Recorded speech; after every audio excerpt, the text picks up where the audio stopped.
நமஸ்காரம். உங்கள் அன்பிற்கும் அபிமானத்திற்கும் உரிய வித்யாபுத்திர வியாராஜா கொளத்தூர்லேருந்து பேசுகிறேன். ஸ்ரீமாத்திரை நமக. இது என்னுடைய 798வது வீடியோ. இந்த வீடியோ என்ன பார்ப்போன்னா, நம்ம முன்னாடி சொன்ன மாதிரி மகாபெரிவாருடைய தினசரி தியானம், அவருடைய அருள்மொழிகளை சிலவற்றை பார்க்க போகிறேன். இப்போ உள்ளே போகிறதுக்கு முன்னாடி சதாசிவ சமாரம்பாம் சங்கராச்சாரிய மத்தியமாம் அஸ்மத்தாச்சாரிய பர்யந்தாம் வந்தே குரு பரம்பராம். சதாசிவனில் தொடங்கி சங்கராச்சாரிய மத்தியில் கொண்டு என்னுடைய ஆச்சாரியா வரையில் தொடர்ந்து வந்திருக்கும் குரு பரம்பரையை நான் வணங்குகிறேன் அப்படி சொல்லி இப்போ we are going to the subject.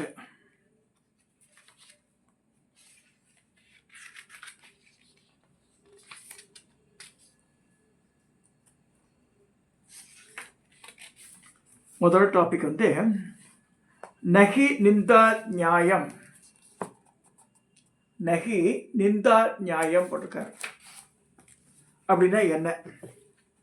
ஒருவர் தனக்கு இஷ்டமான தெய்வத்தை வழிபடுவது போது மற்றவர்களுடைய இஷ்ட தெய்வங்களை தாழ்வாக எண்ணக்கூடாது. நமக்கு எப்படி இந்த உருவத்தில் பரமாத்மா அனுகிரகம் பண்ணுகிறாரோ அப்படியே மற்றவர்களுக்கு மற்ற உருவங்களின் மூலம் அனுகிரகம் பண்ணுகிறார் என்பதை தெளிவுபெற வேண்டும். அந்தந்த தெய்வங்களுக்கு உரிய புராணத்தை பார்த்தால் அது ஒன்றே முழுமுதற் கடவுள், மற்ற தெய்வங்கள் எல்லாம் அதற்கு கீழானவை. இதை அவை பூஜை செய்தன, இதனிடம் அவை தோற்று போயின என்றெல்லாம் இருக்கிறதே என்று கேட்கலாம். இதற்கு நகி நிந்தா நியாயம் என்று பெயர். அதாவது இதர தெய்வங்களை நிந்திப்பது பௌராணிகரின் நோக்கமல்ல. இந்த ஒரு தெய்வத்தை ஆராதிப்பவருக்கு மனம் சிதறாமல் இருக்க இது ஒன்றிடமே தீவிரமாக பற்றுதல் ஏற்படுத்த வேண்டும் என்பதே புராணத்தின் நோக்கம். இதற்காகவே மற்ற தெய்வங்களுக்கு இல்லாத உயர்வு இந்த தெய்வத்துக்கு மட்டும் சொல்லப்படுகிறது. உதாரணமாக சொல்லணும்னா, இந்த சப்ஜெக்டுக்கு நகி நிந்தியா நியாயம் இல்லை, காளிகா புராணத்தில் முதல் சீனை எப்படி மாறுன்னா, மகாகாலரோட மகாகாளிகா உட்காந்துருக்கா அரியணையில். அப்போ எல்லாரும் க்யூவில் நிற்கிறா அவளோட தரிசனத்துக்கு. அதில் லலித்தையும் வந்து நிற்கிறான்னு வருது. காளிகாவுடைய சமஸ்தானத்தில் மகாகாலர் மகாகாளிகா 2 பேரும் உட்காந்துட்டுருக்க. அவளை வணங்கி பரம்பரையாக பல தெய்வங்கள் வந்து இருக்கிறது. அது லலித்தை சொல்கிறா, அம்மா எனக்கு சக்தி கூடி காளிகிட்ட கேட்குற மாதிரி இருக்குது. இது படித்தா என்ன வார்த்தை? ஸோ சுப்ரீமோ லலிதா சொல்லலை, இங்கே எப்படி லலிதா வந்து இருக்குது சக்தி கொடுன்னா, இதுதான் இந்த நகி நிந்தா நியாயம்தான். ஸோ அந்த தெய்வத்தை வசதியாக சொல்லி இந்த புராணம் ஏற்றப்பட்டிருக்கு. அவ்வளோதான். நம்ம அதை வச்சுட்டு இது வசதியை தாழ்த்தி எடுத்துக்கூடாது. அடுத்து 2வது டாபிக், தியானம் செய்க. குடிகள் செய்யும் பாவம் அரசனை சேரும், மனைவியின் பாவம் கணவனை சேரும், சிஷ்யனின் பாவம் குருவை சேரும் என்று நீதி சாஸ்திரம் சொல்லுகிறது. அகெயின் ரிப்பீட், குடிகள் செய்யும் எல்லா பாவம் ராஜாவுக்கு தான் சேரும், மனைவியின் பாவம் கணவனை சேரும், சிஷ்யனின் பாவம் குருவை சேரும் என்று நீதி சாஸ்திரம் சொல்லுகிறது. சாதாரணமாக குரு என்றால் ஒருவர் பல சிஷ்யர்கள் இருப்பார்கள். அவர்களை ஒரு சிறிதளவு பாவம் குருவிடம் சேரும். ஒருவர் ஜெகத்குரு என்றால் அவர்கள் எத்தனை பாவம் வந்து சேரும்? உலகில் அத்தனை பாவம் வந்து சேரும் ஜெகத்குருக்கு. பாவம் நீங்க ஒரே வழி பகவத் தியானம்தான். இதனால்தான் பகவத் மாதா ஜனங்களை தியானத்தில் ஈடுபடுத்துங்கள், அவர்கள் தியானம் செய்யாவிட்டால் அவர்களெல்லாம் சேர்த்து நீங்கள் தியானம் பண்ணுங்கள் நிறுத்த போட்டிருக்கிறார். சங்கராச்சாரியா அப்படி ஆதிசங்கர் அப்படியே சொல்லியிருக்கார். என்னால் முடிந்தவரை அந்த கடமை செய்ய முயற்சித்து வருகிறேன். உங்கள் எல்லோருக்கும் தியானம் செய்ய முயல்கிறேன். ஆனால் நீங்களும் அவரவர்களே எவ்வளோ தூரம் தியானம் செய்கிறீர்களோ அவ்வளோ தூரம் என் பாரம் குறையும் என்று பரமாச்சாரியா சொல்கிறார். அதை தியானம் பண்ணிட்டுருக்கார் நதிக்கரையில் கொண்டு.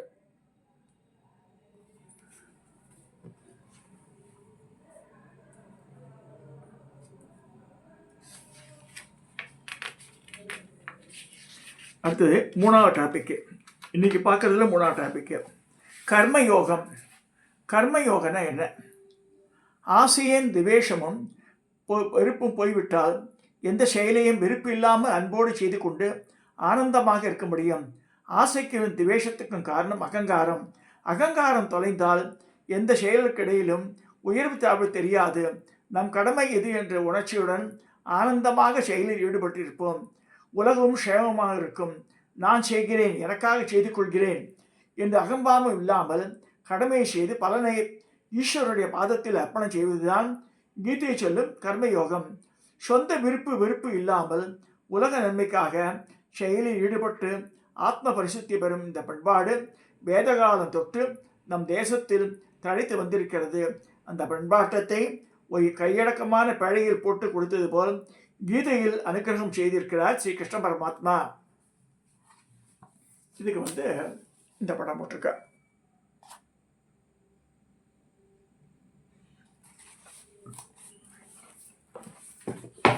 மூணாயிரத்து. நான்காவது, மதம் மாற்றம் தேவையில்லை. ரயில்வே ஸ்டேஷனில் பயணிகள் வந்து இறங்கியதும் ரிக்ஷாக்காரன், ஜெட்காக்காரன், டாக்ஸிக்காரன் என்று பலர் சூழ்ந்து கொள்கிறார்கள். யாருடைய வண்டியில் ஏறினாலும் போக வேண்டிய இடத்துக்கு போய் சேரலாம். வாடிக்கையாளர்களை பிடிப்பதற்காக வண்டிக்காரர்கள் போட்டி போடுவது போல் அவரோட பிழைப்பு. ஆனால் கடவுள் என்ற ஒரு லட்சியத்தை அழைத்து செல்வதற்காக வெவ்வேறு மதஸ்தர்கள் போட்டி போட்டுக்கொண்டு மத மாற்றத்தில் முறைவது அர்த்தமற்ற செயல்ன்றார். நதியின் மேல் பாலம் போட்டப்பட்டிருக்கும். அந்த பல வளைவுகள் இருக்கின்றன. எல்லா வளைவுகளும் ஒரே அளவாக கட்டப்பட்டவைதான். ஆனால் ஒவ்வொரு வளைவுக்கும் அருகே இருப்பவனுக்கு அந்த வளைவே பெரிதாகவும் மிச்சதெல்லாம் சின்ன சின்னதாக தெரியும் அவனுக்கு. இப்படியே அந்த மதஸ்தர்களும் தங்கள் மதமே பெரிதாக தெரிவதால் பிறரை அதற்கு அழைக்கின்றனர். ஆனால் எல்லா வளைவுகளும் ஒரே அளவுதான். எனவே யாரும் தங்கள் பிறந்த மதத்தை விட்டு விலக வேண்டியதில்லை. பரமாச்சாரியிடமே கேட்டால் கிறிஸ்டியானிட்டி நீ ஹிந்துவான வேளாண்டுவார் அவர். நீ கிறிஸ்டியனாகவே பிறந்த எந்த மதத்தை பிறந்தையோ அதுவே ஃபாலோ பண்ணேன். நீ முஸ்லீமாக இருந்தால் எம் இஸ்மாயில் போய் பார்க்கும்போது அவருக்கு என்ன தெரிவார் அவருக்கு எல்லாம் யோசனை பண்ணுறார். வந்தவர் முஸ்லீம்.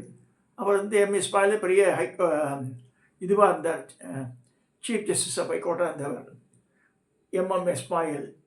அவர் பரமாச்சாரியா பேசிகிட்டு இருக்கும்போது கடைசியில் அவருக்கு ஷால்லாம் போய்கிட்டு சந்தனத்தை கொண்டு சொல்கிறார் பரமாச்சாரியார். சந்தனத்தை கொடுத்தா 2 பேரும் இஸ்லாத்தையும் சந்தனம் உண்டு, இந்துவிலையும் சந்தனம் உண்டு. சந்தனத்தை எடுத்து பூசிக்கிறார். அவளுக்கும் திருப்தி, இவருக்கும் திருப்தி. அந்த மாதிரி முடிஞ்சது. ஸோ இந்த மாதிரி பரமாச்சாரியார் அந்த சுச்சுவேஷனை ஹேண்டில் பண்ணான்னு சொல்லி அது ரொம்ப சொல்லுவாங்க.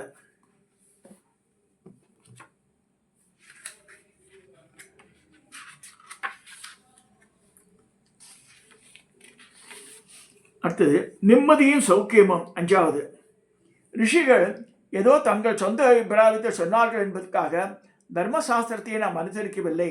என்றும் மாறாமல் நிலையாக இருக்கும் ஈஸ்வர கட்டளையான வேதத்தை அனுசரித்தே ரிஷிகள் இந்த விதிகளை ஏற்படுத்தியிருக்கின்றனர் என்பதால் தான் இவற்றை நாம் பின்பற்றுகிறோம்.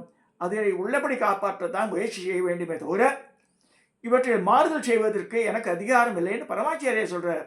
சாஸ்திரத்தின்படி நடப்பது இந்த காலத்தில் சாத்தியமே இல்லைன்னு நிறுத்தக்கூடாது. வியாபார லோகத்தில் வளர்ந்துவிட்ட லௌகீக நாகரிகத்தை விட்டுவிட்டு தேவைகளை குறைத்து கொண்டால் யாருமே இப்படி ஆச்சாரங்களை விட்டு பணத்துக்காக பறக்க வேண்டியதில்லை. பணத்துக்காக பறக்காத போது பகவானை நினைப்பதற்கு நிறைய நேரம் கிடைக்கும். வாழ்க்கையில் நிம்மதியும் திருப்தியும் சௌக்கியமும் தன்னால் உண்டாகுன்றார்.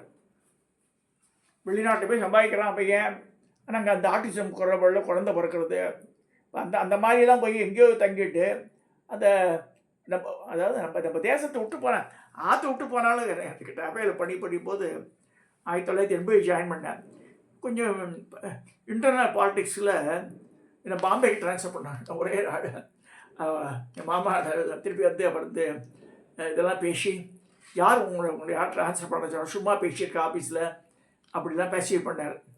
அப்புறம் போல எனக்கு சொல்கிறேன்னா அப்புறமா after working in trophy for more than 20 years 32 years work பண்ணேன். இப்போ நடுவில் மகேந்திராலேருந்து ஒரு ஆஃபர் வந்தது எனக்கு பாம்பேயில். I didn't go. நான் அப்ளை பண்ணாமே வந்தது ஆக்சுவலாக. ஸோ இது எதுக்கு சொல்ல வரேன்னா, இதோடு அது வசதின்னு பணத்துக்காக தான் அலையணும், நிம்மதி போயிடும். நான் அதெல்லாம் வச்சு பார்ப்பேன். ஸ்ரீரங்கம், கும்பகோணம், தாமிரபரணி நதி இதெல்லாம் வசிக்கிறவர்கள்லாம் ரொம்ப நல்ல ஜீவன்கள் சொல்லலாம். இந்த சிறுவாணி வாட்டர் குடிச்சு இந்த உலகத்தில் வேறு ஒன்றுமே வேண்டாம், அந்த தண்ணி மட்டுமே 24 மணி நேரம் குடிச்சிக்கலாம் போல தெரிந்து. அந்த காலத்தில் முதல்ல கோயம்புத்தூரில் போய் இருக்கும்போது அன்னபூர்ணா ஹோட்டலில் சாப்பிட்டேன். இது வந்து this took place around 45 years back. அவன் வெறும் டம்ளர் தண்ணி குடிச்சான். முதல்ல அந்த தண்ணியை குடித்து பார்த்தேன், அப்படி சொக்கி போயிட்டான். அப்படியே என்ன கேட்டால் சிறுவாணி வாட்டர் சார்னா சாதா. அப்போல்லாம் இந்த வாட்டர்லாம் கிடையாது, பாட்டில் வாட்டர்லாம் கிடையாது. இதெல்லாம் சொல்கிறேன்னா நம்ம மனசு தான் காரணம். அதாவது இந்த நீர்வீழ்ச்சி வாட்டர், அந்த மழை தண்ணி இதெல்லாம் குடிச்சு தனி டேஸ்ட் இருக்கும் அதுக்கு. அதெல்லாம் வந்து நம்ம என்ன தான் நீங்கள் பணத்தை சம்பாதிச்சாலும் யூ கேனாட் கெட் தோஸ் இது இப்போ என்ன சொல்கிறது, இந்த ஆத்ம திருப்தின்னு வெளி இடத்துல கிடைக்காது. அதனால தான் பரமாச்சாரியார் வேண்டான்றார், இந்த கடலை தாண்ட வேண்டாம் அப்படின்னு. இப்போ வேறு வீடுகளில் வேலை இல்லைன்னு பிழைக்கணுன்னா, ஒரு குடும்பத்தில் ஒரு பையன் காப்பாற்றுறான்னா அவன் போக வேண்டியிருக்கு. பட் எவ்வளோ நாளும் ஒர்க் பண்ணிட்டு திருப்பி நம்ம தேசத்துக்கு வர்றது தான் வந்து நல்ல சாலை சிறந்ததுன்னு நிறைய இடத்துல கோட் பண்ணுறாரு. இதை சொல்லி இந்த தினசரி பெரியவா தியானத்தோட இந்த டாப்பிக்கை நான் நிறைவு செய்கிறேன். இதை சப்ஸ்கிரைப் பண்ணுங்க, ஷேர் பண்ணுங்க, லைக் பண்ணுங்க.